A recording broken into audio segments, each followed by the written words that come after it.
Just your early impressions of the squad you have with some of the early preseason, getting used to Mark. What have you seen so far?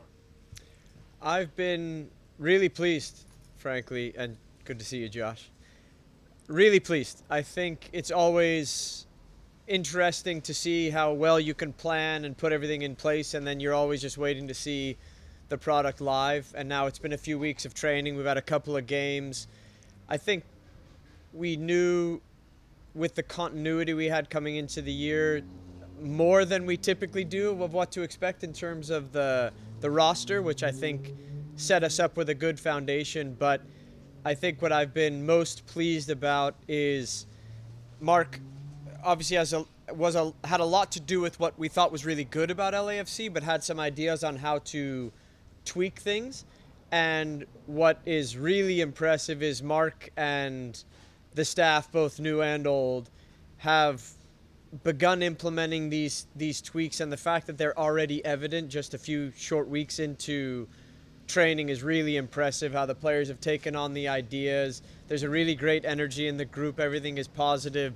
Everybody is really buying in. The commitment, the attitude of the players and staff has been really impressive so far. Yeah.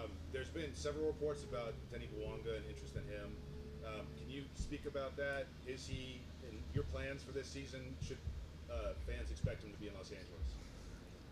Yeah, I think you certainly have been around long enough to know about me not commenting on rumors and speculation. What I can say in general terms, and Denis is in this, we have interest in a number of our players on an almost daily basis at this time of year, given the windows, the timing of the windows and what have you. So I think, while not speaking on specifics, maybe it'd be helpful if I speak about our policy overall as to when we do, how we approach transfers. And I think for me, our job, is both the long-term health of the organization as well as our competitiveness, and to balance the two of those. And so anytime there's interest in a player, we need to make sure certainly that the economics are right, but the other part of it is how dramatically will it affect the competitiveness of the team. And if both those things are there and the economics are right, and we feel like we have a replacement, whether that's through recruitment or internally, and the player wants to go, then that is when we do execute on these transfers. But nothing has happened with Denis, with others, because we haven't found both of those things, which are both requirements for us to agree to a deal. Lo que dije en inglés, voy a repetir que nunca hablo específicamente en rumores, pero lo que puedo explicar es nuestro proceso con transferencias. Y hay dos cosas. Uno es el parte económico, que necesitamos tener un acuerdo que hace sentido, pero también necesitamos analizar el impacto en lo competitivo en nuestro grupo. Y si tenemos una oferta por cualquier jugador, no estoy hablando de uno o otro, si la oferta está bien y tenemos un sustituto internamente, o también que podemos, ¿cómo se dice? Scoutear a alguien para incorporarlo. Si las dos cosas estamos totalmente abiertos a cosas así, pero las dos necesitan estar para hacer sentido para el club. Y las expectativas en este club siempre es ganar. Es la expectativa de los aficionados, de los dueños, de mí, de los empleos, también los jugadores. Y necesito proteger el salud por lo largo plazo económicamente, pero también el equipo y nuestro deseo en ganar trofeos. ¿Y qué tan completa está la plantilla? Si vienen varios torneos, la CONCACAF, comienza la liga, ¿qué tan completa está la plantilla, o están satisfechos con lo que tienen? Estoy satisfecho con lo que tenemos, pero la verdad es que pienso que vamos a añadir uno, quizá dos jugadores por lo corto plazo para estar listo para la temporada. Empezamos con un horario muy congelado y por eso necesitamos tener el máximo del inicio. En el pasado pudimos planear por el verano, y en este año queremos empezar con el grupo, un grupo muy competitivo. Derek? John, Derek Kim with Korea Daily. So I understand the team recently signed with multiple Korean companies for the partnership. Yeah. And will it be your long-term strategy to build a stronger presence in Korea? Absolutely. We certainly understood with the signing of Sonny, his popularity in Korea, the importance that Sonny has not just locally in LA, but in Korea. And for us as a club, we are working towards being every Korean's second club. And I think we've made great inroads.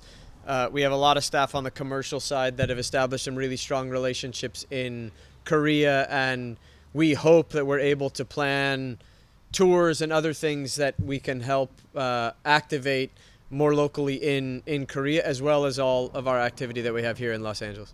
And how is you going to strengthen the communication with the Korean American community within the United States? Because some says that the LAFC's outreach has been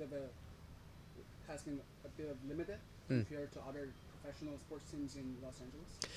I would love to hear more about that feedback, but everybody can rest assured that we are doing all that we can to ensure that our connection with all of Los Angeles and certainly the Korean community here in LA, we're doing all we can to really deepen that connection in a way that is real and sustainable and a deeper relationship rather than a transactional one. And the 2026 World Cup is coming, right? And I believe that this is a very momentum event for the LAFC as well. So how is the team prepared to promote the club and trying to engage with the fans out there during the season?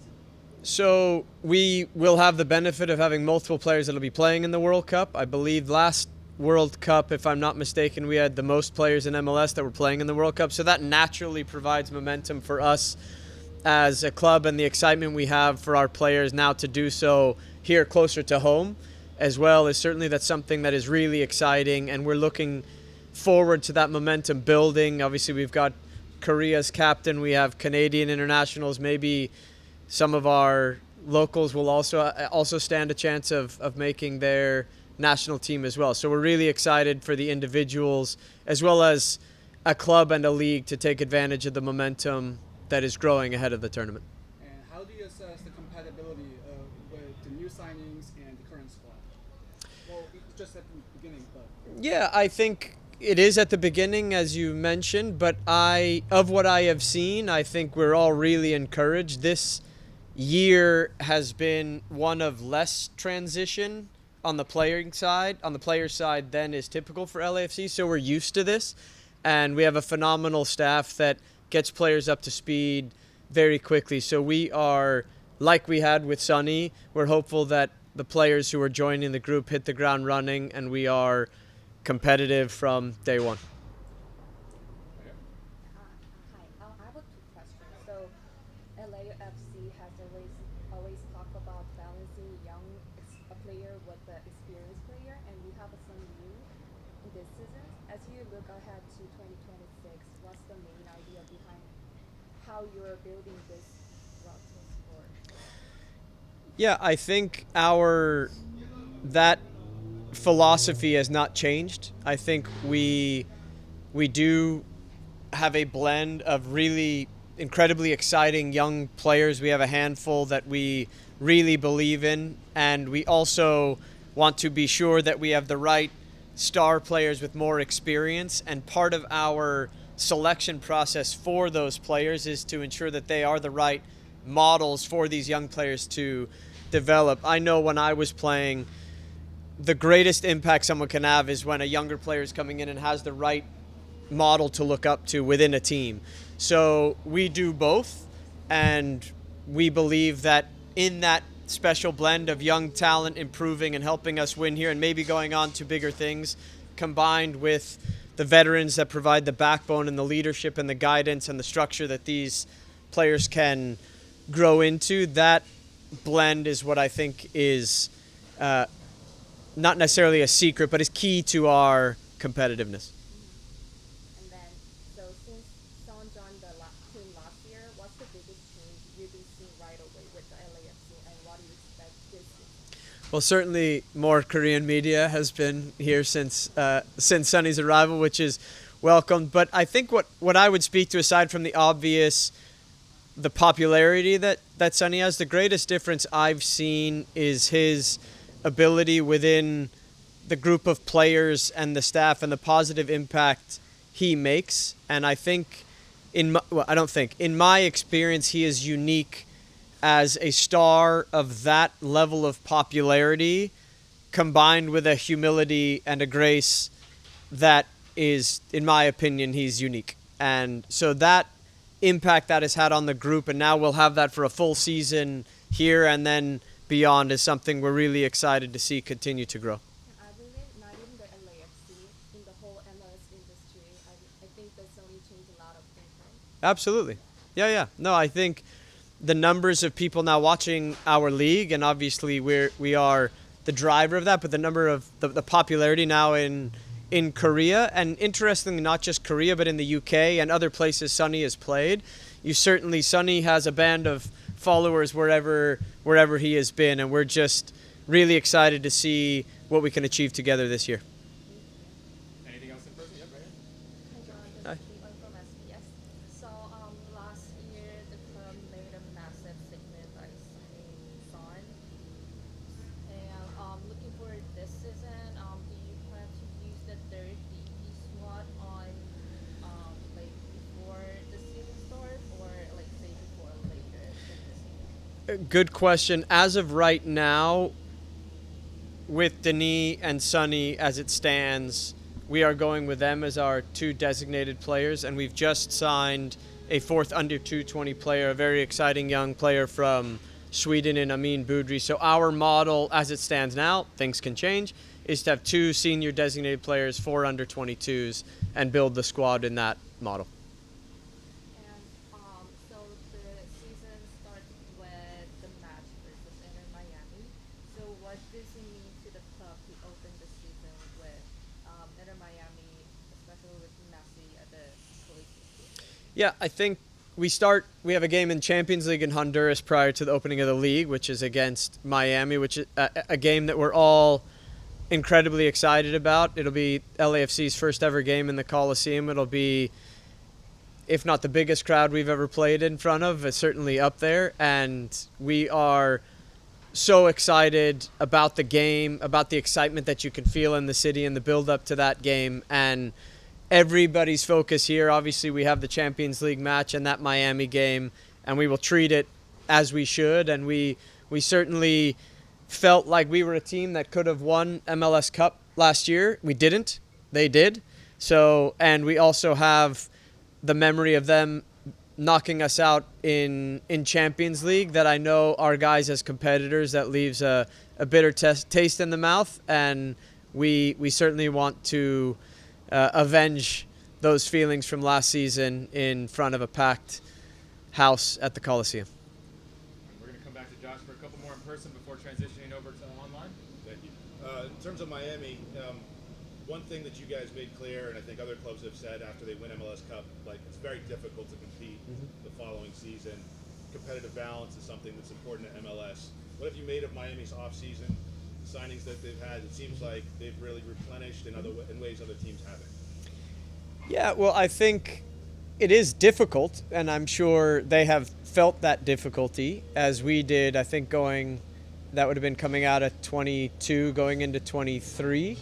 And I think, correct me if I'm wrong, but that was the first time in a while someone had been to back-to-back MLS Cups. So that's not to say it's impossible. It's just to say that it's difficult. And I have to admit I've been largely focused on our roster construction and what have you. But, certainly what Miami is doing for the league is impressive. What they're doing, the amount of money they're spending, the players that they are able to recruit. I do think that there is a pull, particularly for these Argentinians and frankly globally, players that want to play with Messi, as many recognize as the greatest of all time. And so I definitely think they use that to their advantage. They've got a new stadium opening, all the rest of it. So I think they're exploiting those advantages just as we do here in terms of recruiting people to LA to play with Sonny, with Ugo, with Denis, with Carlos in the past. So I'm from afar, I could say it seems to be impressive what they're doing, but for me as humans, and I know the way we face it as competitors in this building, however high the bar gets raised, we want to make sure that we reach that and not only match that but beat it. You were asked earlier about younger players. What do you expect out of the U22s that you have on the roster? It felt like last few seasons maybe not as able to contribute perhaps as much as you would have liked. So do you see growth or change in that? Is Mark's emphasis maybe a little different than Steve with younger players? Yeah, so I'll start with the excitement we have for our young players. I mean, I think for me, Igor last year was maybe, in my opinion, one of, if not the best young players in the league when he had the unfortunate injury to his ACL, but we expect that a full recovery and he'll be back with us following the World Cup. David did make some strides. I think that will continue. I think this is more speaking your guys' language than mine, but I believe we had 2 young players in the U22, whatever that list is that the press compiles. So Nathan made great strides. David made good strides. I think that will continue. I'm really excited to see that. And then Andy Moran contributed, but now I think Boudry, which is a similar type of player, but we feel like is similar but has a bit more 1v1 and attacking goal dangerous qualities. So for me, I've already seen the impact they've had in training. I also want to speak about Jude Terry and Matt Evans and their them being incorporated into the first team, and they have done incredibly well thus far in preseason. So I do look ahead with great excitement as to how much these young guys can contribute this year. Just really quickly, if just on the window that's open right now, what are your targets? What areas of need do you see to fill during this period? Yeah, largely not that I would say it's expected, but I think the only planning we're doing now is if there is a move of one of our players and then what is that replacement. We may look to add something in the middle of midfield, at least until Igor comes back, because he is a different type of player than the other midfielders we have. I think we have one of the deepest and best midfields in the league with the players that we do have and the way that we'll play this year. But somebody of Igor's profile, at least until he comes back, is something we're thinking about. But if we end up day one with the group we have here, we're very comfortable. All right, we're going to switch over to online. We'll start it off with Charlie Bone. Can you hear me? Yeah. Thanks for your time. Sort of as this call's been going on, there's been some reports, additional reports about Steven Eustachio, so I just want to see if you're able to speak on that and maybe in general the Canadian connection with Mark and his knowledge up there. Yeah, he's a great player. I'll start by saying that. I can't comment on anything at the minute. And as soon as we do have something to announce, you can call Danny and he'll get you that info. All right, we'll move over to Jim Alexander. Hey, John. Thanks for doing this. I wanted to know if you were sort of aware of the backlash that sort of the hire of Mark got initially from some certain percentage of the fan base and media, especially online. That was like, you were saying it was an uninspiring hire and was deserved like a bigger name coach. Is that something you were aware of, but you wanted to know your thoughts and reactions to that? Yeah, can everybody hear the question when he asks? Yes? Okay. Yeah, thank you for the question. I think while I can say, I suppose, having done this now, this is the 3rd time, I guess I'm not surprised at that being somebody's online reaction. What I focus on in terms of how we make decisions is basing that on people that know the people intimately and up close. And I think that was the advantage both with Steve and Mark, is that I can understand somebody saying that, but nobody who knows Mark and in the case with Steve, who knew Steve, would ever say anything like that. And so I think for me, I base the decisions not.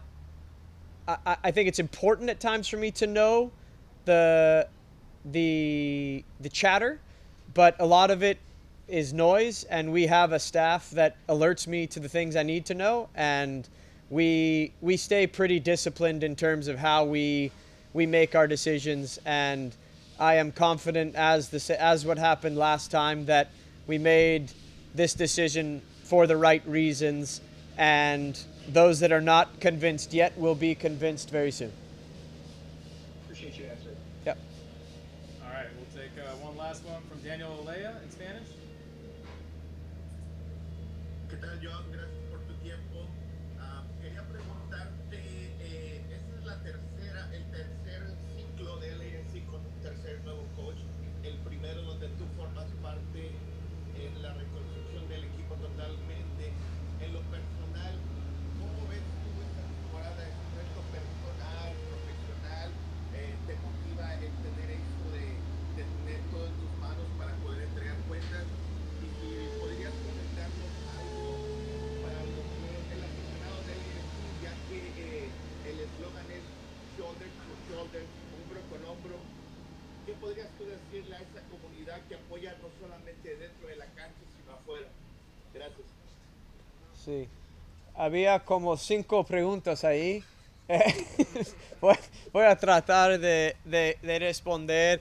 Hablaste de este tercer ciclo de entrenador con el LAFC, y sí, es la verdad. Y cada vez nuestro proceso es lo mismo, que al inicio no tuvimos ningún jugador, entonces podemos decidir en el entrenador y formar un equipo. El segundo y esta vez tenemos un equipo, y la decisión es quién va a maximizar la potencial de este grupo, y con muchísimas opciones, con entrenadores interesados en el puesto, decidimos que Mark y el cuerpo técnico aquí son los que van a hacer eso y ayudarnos en nuestros objetivos, en ganar cada trofeo que podemos.